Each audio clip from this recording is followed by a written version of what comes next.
இன்றைய தினம் ஆட்சியாளர்கள் பெரும்பான்மையான இடத்துல வெற்றி பெறல, 108 இடத்துல தான் வெற்றி பெற்றிருக்கிறாங்க.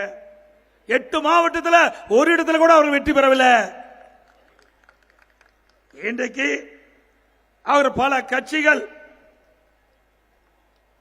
ஆதரவு கொடுத்து தான் இன்றைக்கு ஆட்சியில் அமர்ந்திருக்கிறார். டிவிக்கு ஆட்சியில் அமர்ந்திருக்குது. இன்று ஒரு நாற்காலிக்கு 4 கால் இருக்கும், அதுல 2 கால் தான் இன்றைய ஆட்சியாளருடைய கால், 2 கால் இரவல் கால். திராவிட முன்னேற்ற கழகத்தின் மூலமாக வெற்றி பெற்று அந்த கூட்டணி கட்சிகள் இன்றைய டிவிக்கு ஆதரவு கொடுத்து அதனால ஆட்சி அமைச்சிருக்கிறீங்க. அந்த 2 கால் எப்பொழுதானாலும் நகர்கின்ற பொழுது நாற்காலி தானாக சாயும். அப்படிப்பட்ட நிலைமைதான் டிவிக்கு இருக்குது என்பதை எண்ணி பார்க்க வேண்டும்.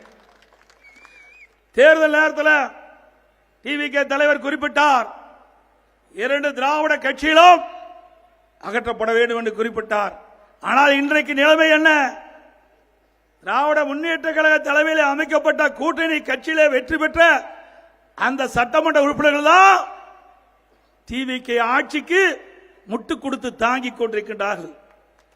அவருடைய தயவை, அதான் அவருடைய திராவிட முன்னேற்ற கழக தலைமையில் அமைக்கப்பட்ட கூட்டணி இன்றைக்கு கம்யூனிஸ்ட் கட்சிகள், விடுதலை சிறுத்தை கட்சி மற்றும் சில கட்சிகள் ஆதரவு கொடுத்த காரணத்தினால்தான் இன்றைக்கு டிவிகே ஆட்சியில் இருக்குது. தனி பெருமையாண்மையோட ஆட்சி அமைக்கல. அவர்கள் தயவு எந்த அளவுக்கு இருக்கிறதோ அந்த நாட்கள் தான் இவர் ஆட்சியில் இருப்பார் என்பதை அவர்கள் எண்ண வேண்டும்.